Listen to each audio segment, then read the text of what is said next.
I remember it like yesterday when Matt came down the stairs and said so casually with a smile, I booked a one-way ticket to Santiago, Chile. I thought to myself, is this real? Can we really leave our amazing careers, friends, and family? Fast forward 10 months later, after all the hard conversations, endless checklists, and heartfelt goodbyes, we were heading to the airport with one backpack each, about to set out for a multi-year adventure around the world. Filled with excitement, we had no idea what to expect, but we knew it would be a fun ride. Join us as we share what we are learning on our journey of a lifetime. This is Passport Joy Travel Talk with Nikki and Matt Javit.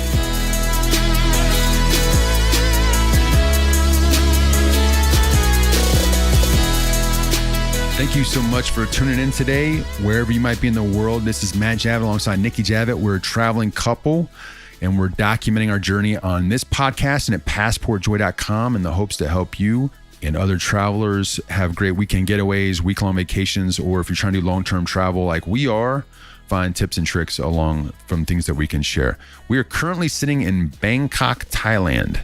We are going to discuss today the new series that we just released on YouTube called World Barber Shop Adventures that highlights my time in barber chairs around the world and all the different experiences. And so we're in this session, we're going to talk about where the inspiration came from, what we hope to achieve, where my passion in barbershops came from, some cool stories on tales before we started recording stuff in the chair, and kind of just the ins and outs of everything with the series, and a few questions as well in ways that maybe you can give some feedback to us.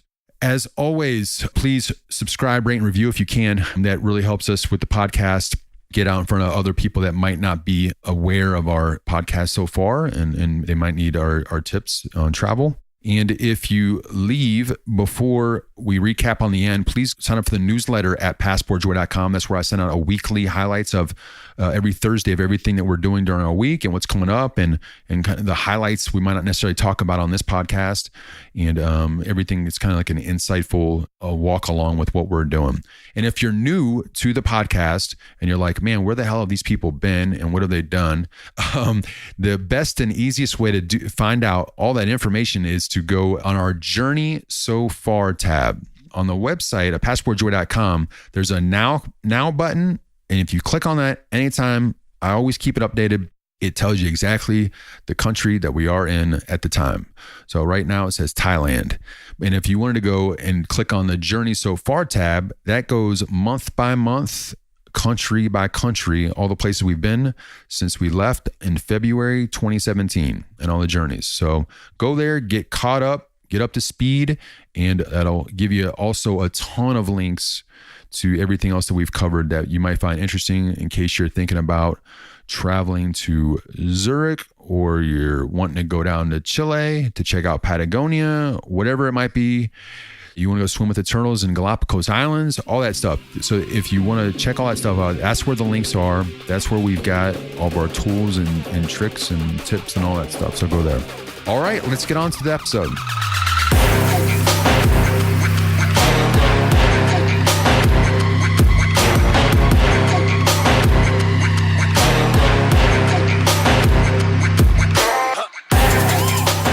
All right, let's talk about World Barber Shop Adventures. This is the new docuseries that just went live not too long ago on YouTube, and it is going to be a journey of me in barber chairs around the world, and just showing, but also giving some commentary of the cultures we're seeing in the areas, and then also giving insight on the differences at the barbershop with some voiceover and stuff like that from the experiences that I have, and trying to keep it into a digestible amount of time on YouTube, because some of these experiences are very long. So at a high level, that's what it is.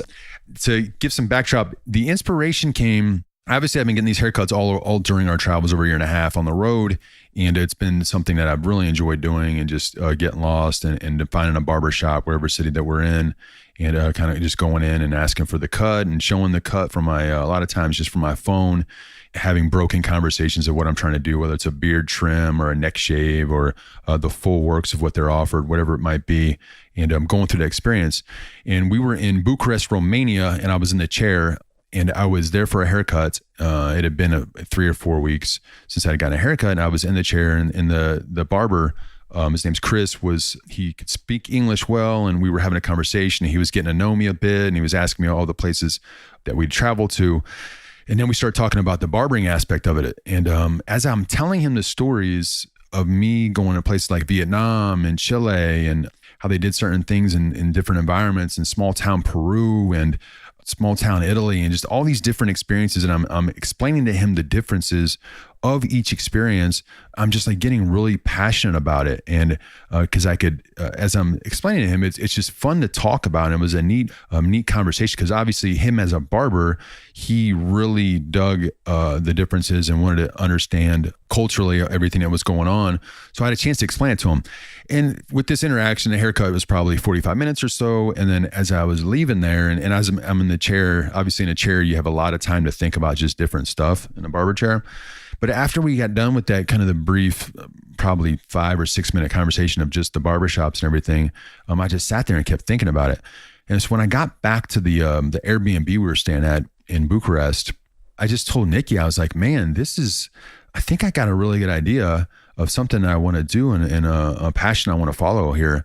And I explained to her idea and everything that went on, and the fact that I think I want to start documenting time in the barber chair. And then we just started kicking around ideas of what we were hoping to get out of it. And to be honest with you, fast forward, that was June-ish. We launched in September. So 3 months, over the 3-4 month period, we just kicked around a lot of ideas. And what it has been the result of that, of what is now the docuseries, it became what I'd hoped it would become with the minimal tools that we have. And I'm really proud of the product that we put out there, and it's been cool. So essentially, when we were going through this process of just throwing around ideas and everything, obviously I've been inspired big in my travel life with like people like Anthony Bourdain and just like all the foodie type shows out there that they look at food and they show you a bit of the travel and they get into that. But there's all kinds of food and restaurant-y types of travel shows, if you will. There's a new one called Social Fabric on Netflix that talks about clothing. There's some stuff like that, but not a lot. But when it comes to like cultural and difference and stuff, and then when you look at like haircuts, as I dug around, there's not many. I mean, it's really just a handful that are doing this. But the way that I'm attempting to do it, I feel like it's unique in that way, because I hope to mix in conversations of fashion, art, music, and obviously I'm a big sports guy, and looking at all the different ways that maybe going to bars and smoking cigars with locals and seeing the differences there, and just trying to kind of that manly type of aspect of travel that I'm trying to convey, but also be appealing to everybody. So you get a look into the culture overall as well. So that's where it came from. And then the barbershop mentality is, I just loved it. I mean, I've always enjoyed going to a barbershop since I was a kid, and I talked about it in a blog post, but just getting my hair cut when I lived in Milwaukee as a high school basketball player, I would go into the inner city and I would sit in my buddy's chair. His name is P the Barber on Instagram, and he still does it in Houston. And he was awesome. He was great, and it was a lot of fun. And then when I played basketball in college, my buddies would do it in the dorm room, and it's just something different, and it's kind of a bonding thing with guys. And I mean, you learn a lot when you're in barbershops. And even when I talked, now that I've had a few buddies reach out to me about the idea, they reiterate the same thing. They're like, dude, yeah, barbershops are awesome, and it's a place where you can cut it up and talk sports and sometimes politics, and sometimes financial. I can remember the first time I heard about Bitcoin was from my barber. And at that time, it was probably, I don't even know, Bitcoin is probably less than $50 at that point, because he was on it so early. But he was telling me about Bitcoin. I was like, what are you talking about, dude? But it's just stuff like that. You just talk about craziest stuff with your barber. And now the barbershops have really evolved, because now a lot of them are really high end, and they're bringing kind of the crafty ownership to it, and it's a thing that they're proud of, and it's now they can really show it off on Instagram with their haircuts, and it is becoming more and more, I guess, brandable in a way that they're really taking a hold of the branding they're doing personally. And then they're also doing wilder stuff with your hair, with the facials and nose treatments, and a crazy head spa I got in Tokyo. And there's all kinds of stuff they're bringing to the table with it. So it's becoming more a unique experience. I know women do a lot of things when it comes to kind of that day spa type thing. And I think that the men are starting to understand like, hey, this is pretty cool too. Maybe we want to drink in a barbershop or have a lot of things done. So those are all the things that I'm trying to play with and hopefully show through the show that there's these things popping up all over the world, and it's going to give us a chance to show that. So I got a phone call from my buddy, an old basketball teammate, Jermaine, and he described what I'm trying to do as being, he's like, dude, you're going to be the Anthony Bourdain of barbers and barbershops. And I was like, man, that you described exactly what I'd hope to get from this, that people would see it that way, that I'm conveying travel, but also showing a little bit about the barbers, just as Anthony Bourdain showed about the restaurants and the food and whatnot. So after the inspiration hit, I went back to that first barber, Mr. Blade in Bucharest, and I asked him to do a shave and a beard trim. It had been over a little bit of a week since I had that. And we started from there. We started collecting videos of the cities that we were in and taking that process in. And from there, we filmed Krakow, Zurich, Tallinn, Estonia, Doha, Qatar, Osaka, and Tokyo, Japan. And they've all been different experiences. And we've had a chance to document it in unique ways, show different things from the sumo wrestling events in Tokyo to baseball games in Osaka, and then kind of our walking around time in Doha and all the other cities. So it's been really cool to be able to document it. And the production of it, I guess that's what I'm really proud of, because obviously we don't have a lot of equipment. We have our old iPhones that we're using, iPhone 6, I think they are, something like that, iPhone 6s. And then we got this simple mic that I've been traveling with for the podcast, and we've got a laptop. So we don't have a lot of equipment here. I am leveraging, he's a young talent out of Kentucky that has been doing a hell of a job. I found him on the website Upwork, and we've connected, and he's been doing a hell of a job with the final video edits and everything. And I'm also giving him direction on as far as what I'm trying to get out of each episode, the story I'm trying to convey, some of the ordering process, but I'm also giving him artistic leeway as well, because he understands how to create stories. And then so through that process of us recording and then sharing it with him, then I'll do the voiceovers in the end, and we convey what we're trying to do. But a big part of it is Nikki, right? Nikki behind the camera in these barbershops. And right off the bat, we thought it'd be kind of awkward, but it hasn't been, the ask hasn't been difficult. When I reach out and tell the barbershops, hey, I'm trying to document this for our follower base as we're world travelers, where we're trying to put this out there and have people see what we're going through.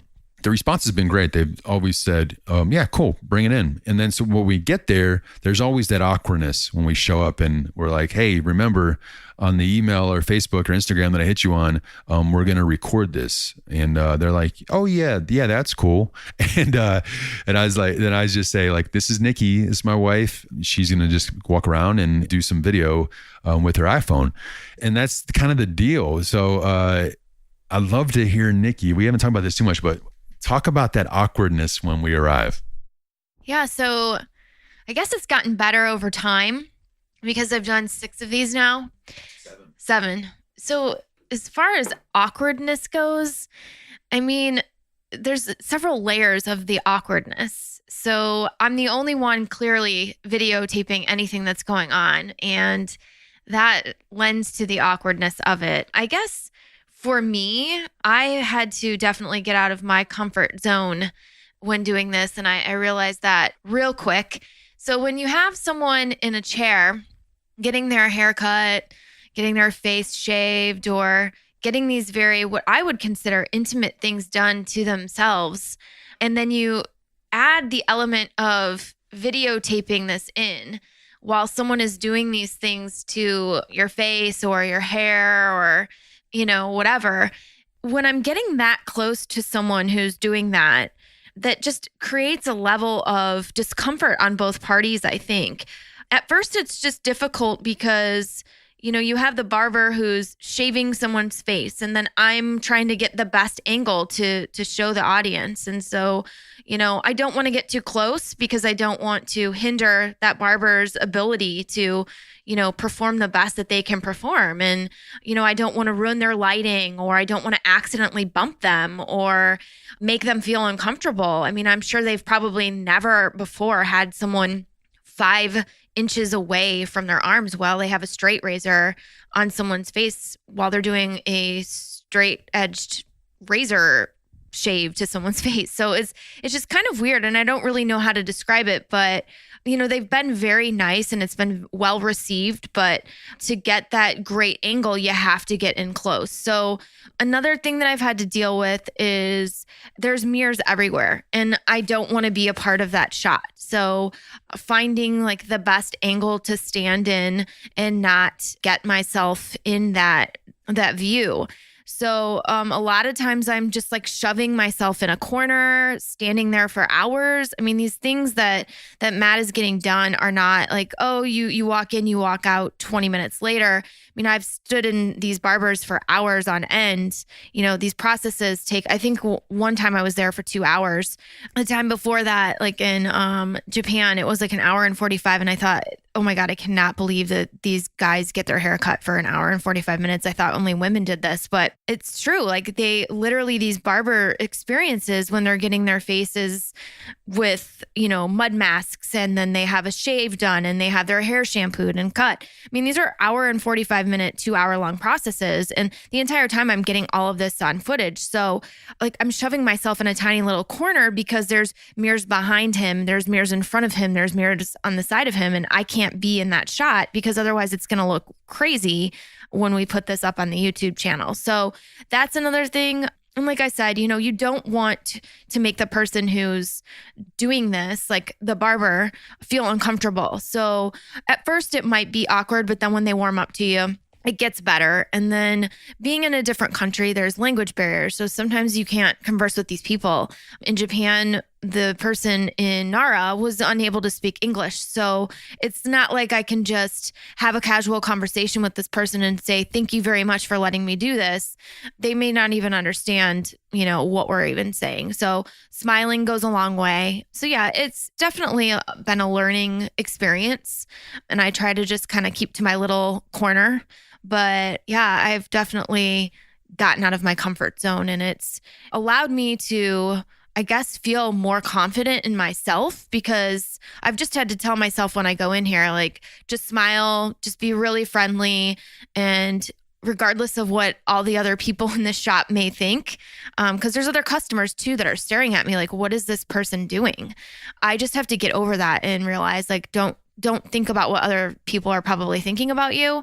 Just get over it. So there's no really room to feel embarrassed in this situation or think about what others are thinking. And then you just really have to focus on like what is right in front of you. So for me, it's definitely gotten better. Awesome. Yeah. And I think that, I think she's doing a hell of a job. It's been amazing, the footage, because I don't know what's going on until I'm done. I can see some of the guys going before me and do some of that.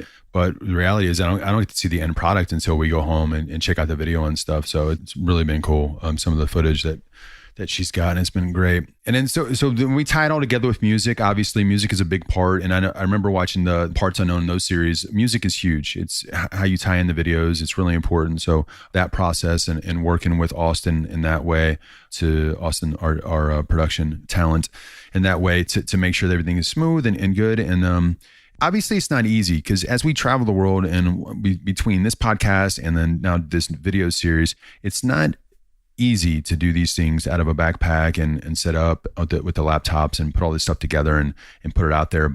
But it's a lot of fun because it's out of the norm of what Nikki and I are used to doing, or kind of our corporate structured job. So this has been a fun, creative way to share everything we're going through. So that's been neat. And it's, I guess what I'm trying to get out of it, if there was a few goals I have in the process, is it's really to just to document and put together these memories that I have for myself. Just like the audio of the podcast, we'll be able to reflect on this at a later time and see everything that we've experienced in a really cool way, but also sharing the experiences in the barbershop with others to hopefully give them confidence that you can, when you travel on your trips, there's many ways to get really cool cultural experiences.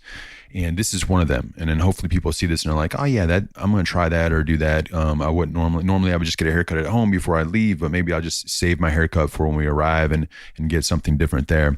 And then, obviously having a blade on your neck is a very vulnerable situation. And so it's the trusting aspect that you're putting yourself into in a new culture, in a new environment, new city. And then obviously meeting new people. We've met a lot of cool people along the way in these barbershops, and it's just been neat to be able to kind of cut up with those people. It's not the same as a barbershop would be at home. Obviously, there's a relationship formed there, and you can reflect on some of the same things you've talked about in the past and different, I guess, appointments. But it's still neat to talk to new people and understand their points of view on life and stuff.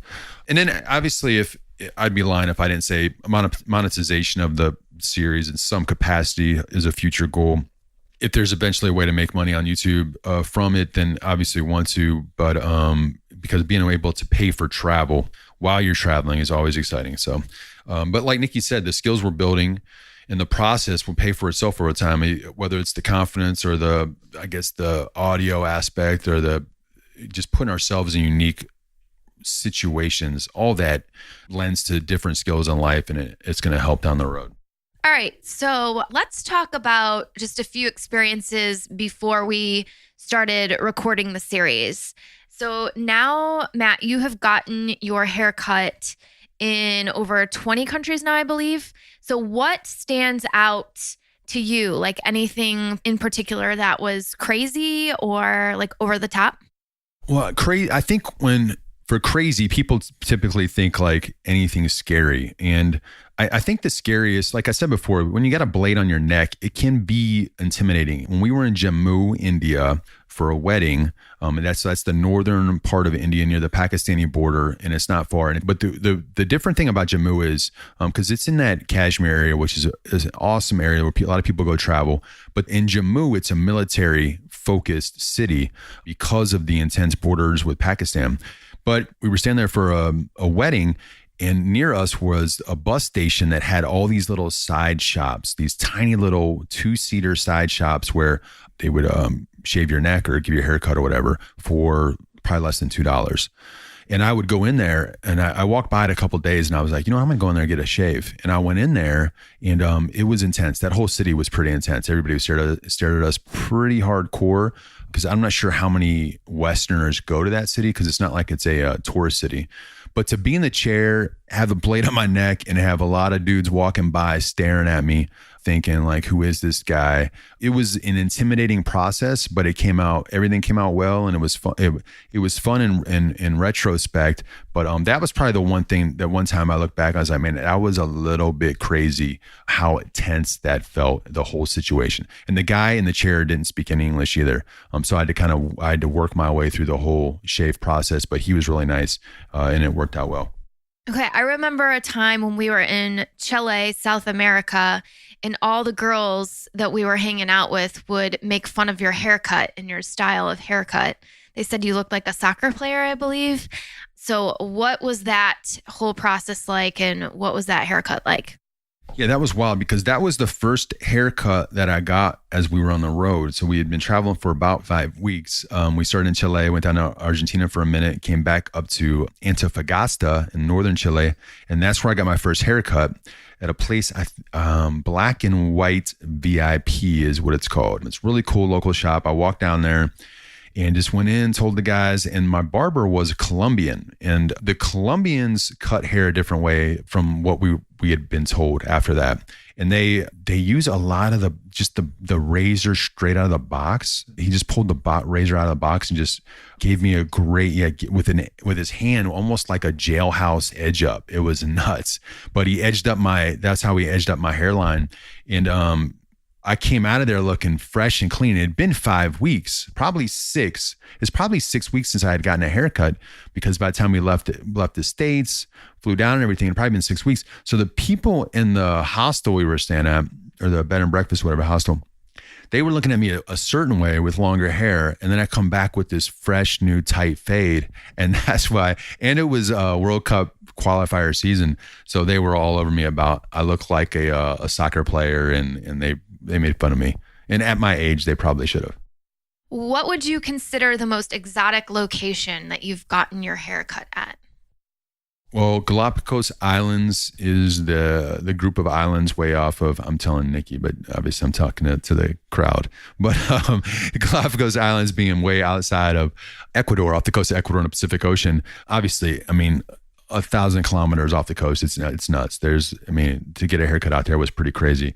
And I remember walking into the shop, the guy that was cutting the hair was sleeping. He was probably in his 60s, maybe even 70s, and he was sleeping. And I was like, man, should I wake this dude up to get a haircut? And how good is this going to go? But I ended up waking him up, and after he got out of his groggy nap, he did a hell of a job. And I remember coming home to Nikki, and I'm like, how terrible is my hair right now? Because I was really nervous. And she goes, no, it's actually really, really good. So that guy did a hell of a job, and apparently he must get a lot of customers in the Galapagos. Where would you consider to date is your best haircut? Would you consider it in South Africa, the one that we discussed? Yeah, I would guess probably it's a tough one, but I would say those dudes in South Africa were pretty awesome. It was a store called Male Ego, and all the guys that worked there that I had met were all Egyptians. They all came down from Egypt to work in South Africa, but the way that they cut hair, the precision, how quick they did it, and how the end result was amazing. And then plus they did the wax in the nose thing. Whenever they put the hot wax, as a female, Nikki thinks this is so normal, but in America, we just don't get it that much, where so essentially they dip a Q-tip into hot wax and then they shove it up your nose, let it dry, and then they yank it out in a aggressive way, and out comes all your nose hair. But sometimes it doesn't happen on the first try, so you have to do it again, and your entire face is jumping out of your body, and your tears are rolling down your. I mean, it's a crazy situation. And then they do that as well for your ears. And Nikki's saying all these things are normal. So that's the thing. Yeah. So the thing with guys is we just don't get this stuff all the time. So it's just not as normal. But back to your original question, those dudes in Egypt were good. I've had a lot of great haircuts along the way that there's a ton that stick out. But for some reason, and what's funny is Egyptians come to know that it basically a lot of the haircut and barbering started back in Egypt. So it makes sense that these guys are really good at cutting hair and doing a great job. Okay, so for our listeners, are there any fun stories that you would like to tell based on all of the haircuts that you've gotten all over the world, just to share some insight since you've had your haircut at a plethora of places? There's many. There's a lot of cool stories, and that's what's neat about this is being able to share all these now on video. But there was a bunch of like 70-year-old men in Hong Kong that they did the team concept where they kind of passed me around. One guy cut it, one guy would shave, one guy shower or shampooed my hair and all that stuff. There was a really cool Welsh barber that worked in Corfu, Greece, was a great guy. We talked boxing. And then there was this crew of dudes in Da Nang, Vietnam. They banged rap music really loud, and it was just a lot of fun. And I can't wait to go back there to get a haircut there again, because we've got Vietnam back on the horizon for us. But getting my haircut in Madrid, Spain, with my buddy Brent. When we saw Brent hanging out with his family, and then me and him just went to a barbershop because Brent really needed a haircut. So we got a chance to take him there, and his wife lined up some salon BS type of spot. I'm like, dude, we're going to a barbershop. So I got Brent, we rolled to a barbershop, and that was a great experience. And the really cool part was afterwards, he was like, man, you're right. That was a lot of fun. So just to know that I'm not the only one that thought it was cool also was nice to kind of reaffirm my love for the barber. And then when we were in Kochi, India, which is Kerala, India, in the south of India, we were hanging out at one of our local lunch spots that we love to go to there. And there's a crew of dudes that we would see every day, like 3 or 4 guys we see every day on our little street there, because we were in Kochi for 2 weeks. So we see these guys about every day, and one guy, Nishad, hopefully I'm saying that right, Nishad, but just a really nice guy, really great guy. But he had awesome hair. He had awesome haircut. So I just said, hey, dude, where do you get your haircut at? And he's like, oh, it's my buddy's, blah, blah, blah. He goes, I can take you there. And I said, okay. And I didn't realize what he meant by that, but it meant like we're going to jump on the back of his motorcycle and go to his barbershop. And if you've ever been in India, the roads can be extremely chaotic because you have everything on the roads. You've got semis, you've got tuk-tuks, you've got cows, people everywhere, bicycles. So it can be chaotic, and to be on the back of a motorcycle rolling through the streets to a barber. And then I get to the barber, and none of these dudes speak English, and Nishad's just telling them like what I need, and to jump in the chair, and they all treated me like I was one of their boys. It was a lot of fun. It was something I'll always remember. And, it's just a great experience, and just showed the kindness of the people in India. And again, just kind of that brotherhood of when people go to the barber. It's just a great experience. I hope World Barbershop Adventures is something that people can take away and enjoy as much as I'm enjoying creating it. And they get a chance to get insight into different things that happen in the barbershops around the world. So I guess in my final thoughts, if I can ask you, if this is interesting to you, please go to the YouTube page and subscribe. My YouTube page, obviously, go Matt Javid and find my page and just subscribe there.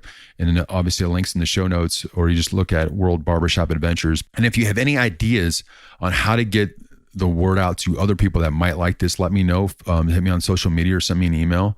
If you think it's cool, share it with other people and get it out there as much as you can. Just as you've been with the podcast and our growth with the podcast. And that's the cool thing about this is hopefully it gets, I know our podcast is now downloaded in over 70 countries. Hopefully this happens in the same capacity where it can grow around in different cultures, not just in the US or Canada or whatnot. And if there's anything that you want to see, please share that as well. If you're a barber and you're like, man, I wish Matt would show us this, please share those thoughts to me as well. And if you're thinking like, hey, I wonder if he would want to go to these types of barbershops, different types. My buddy Jermaine in Milwaukee gave me some ideas. Like, hey, what if you went to these types of shops? So if you had different ideas on the types of shops we should go to, or if you're a barber and you want to see different things, or if I should ask for different things, or if you want close-ups of their equipment or whatever it might be, shoot me those ideas as well, and we'll try to build those into the production of the deal.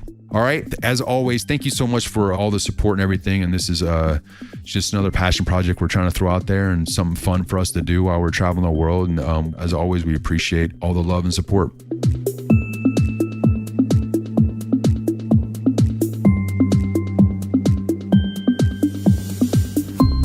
All right, let's talk about trustedhousesitters.com. We love this website. It is the website where not only can you find amazing pet sitting and house sitting opportunities around the world, but you can also find trusted, responsible people to watch your pets while you travel the world. So their model is helping pet lovers travel, keeping pets happy at home, sitters stay for free, and owners travel without worry. That is exactly what Nikki and I did as we had an amazing cat sit for 3 weeks in Zurich, Switzerland, a place that we probably couldn't afford to travel to without the help of trusted house sitters. And we had a chance to stay in an amazing 2-bed, 2-bath house just outside of Zurich, and had a chance to have a ton of space, very comfortable, relaxing stay. Got a chance to understand Switzerland, to go on amazing treks, see the city, and watch 2 sweet little cats in the process. So it gave us a chance to connect with cats, hang out, see animals, and then also travel like we love to travel. And at home, as you might know, Nikki and I, we had 2 dogs for a very long time, 15 years, and we'd always have to pay people to watch our pets at home. Where this now gives you the option to have people that love to travel come to your home, watch the pets, take care of your house while you're gone doing your own travel, and you don't have to pay them per se. They can just watch your house. That's the benefit they're getting in watching your pets, is to have a free place to stay. So again, trustedhousesitters.com. We love it. You can find out, you can use our free code to get a discount at passportjoy.com/pet. That's PET. Again, passportjoy.com/pet, or go to episode 25 of our podcast to hear our story, our detailed story. It's about a half-an-hour podcast on why we loved it so much, and all the details we walk through on how to use the website, how to take advantage of all the services they're providing, how to build your profile, and all those things. And I think that you'll really see the value in it. It's a great way to travel, especially if you're trying to do long-term travel. It is something that Nikki and I were very happy that we found, and it's something we're going to leverage a lot in the future.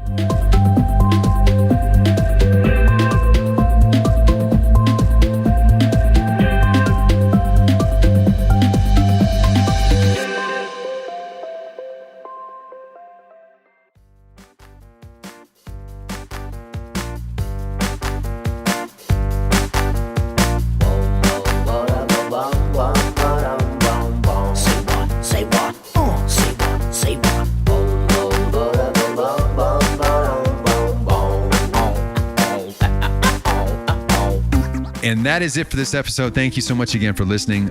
Please be sure to subscribe to the podcast if you haven't already. This really helps Nikki and I get in front of new travel listeners that might not be aware of our story. And also, if you have time, please leave us a review and rate us on Apple iTunes. Again, this helps us a ton as well. If you felt like that, the World Barbershop Adventures is something you like, go to the show notes. I list all the show notes at the podcast tab at passportjoy.com. And I'm going to have all the links in there, whether it's to subscribe to our YouTube channel, so you know where the link is for the series. Everything you might need to know there is going to be in the podcast tab at passportjoy.com under this episode listing. And all the episodes have similar links that help you as a listener find the easy things that we discuss. And you can follow along with our travel updates in our weekly newsletter on Thursdays that comes out at passportjoy.com. Sign up for the email list there. And while you're there, check out our blog posts, our travel tips and tools, and all of our social media links on the website. All right. Thank you again for checking out this podcast episode, and we will be back next week for a new one. Until then, safe travels wherever you might be heading next.